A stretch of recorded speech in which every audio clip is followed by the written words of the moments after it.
কাপ্তাই বাঁধের ১৬টি গেটের সবকটি আজ রোববার সকাল ৮টায় খুলে দেওয়া হয়েছে।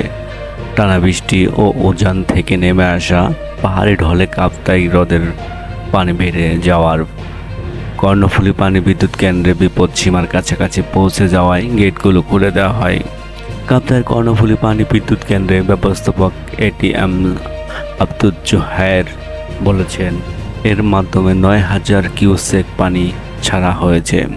এতে করে কোনো এলাকা প্লাবিত হওয়ার আশঙ্কা নেই বলেছেন তিনি। কাপ্তাইয়ের কর্ণফুলী পানি বিদ্যুৎ কেন্দ্রের ধারণ ক্ষমতা ১০৯ ফুট পর্যন্ত বলে জানান প্রকৌশলী আব্দুল জাহের।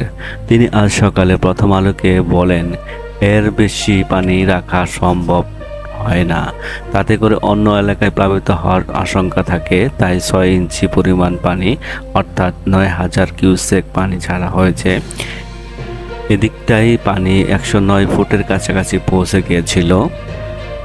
সবকটি গেট খুলে দেওয়ায় পার্বত্য এলাকার নতুন কোনো অঞ্চল প্লাবিত হওয়ার আশঙ্কা আছে কিনা এ প্রশ্নের জবাবে আব্দুল জাহের বলেন, নতুন কোনো এলাকা প্লাবিত হওয়ার কোনো প্রশ্নই নেই। এর আগে এর চেয়ে বেশি পরিমাণ পানি ছাড়া হয়েছে।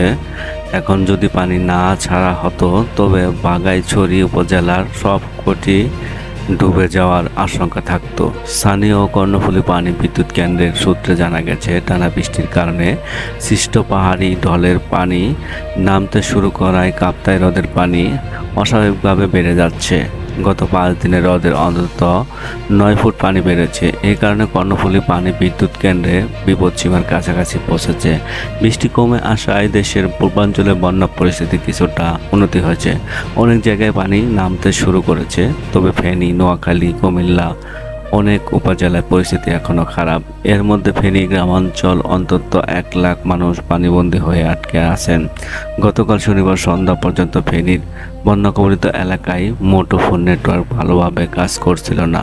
ফলে সেখানকার প্রকৃত পরিস্থিতি সম্পর্কে স্পষ্ট ধারণা পাওয়া যায়নি। সরাসরি হিসাবে বন্যাকবলিত এলাকায় পানিবন্দী প্রায় ১০ লাখ পরিবার।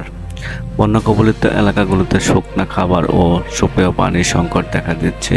অনেক জায়গায় স্বেচ্ছাসেবী ত্রাণ নিয়ে পৌঁছাতে পারছেন না। সরকারি হিসাবে গতকাল সন্ধ্যা পর্যন্ত বন্যায় দেশে ১৮ জনের মৃত্যু হয়েছে। এর মধ্যে চট্টগ্রামে ৫ জন, কুমিল্লায় ৪ জন, নোয়াখালীতে ৩ জন, কক্সবাজারে ৩ জন, ব্রাহ্মণবাড়িয়ায় ১ জন, ফেনীতে ১ জন, লক্ষ্মীপুরে ১ জন মারা গেছেন। রাকিবুল ইসলাম, তথ্য 24।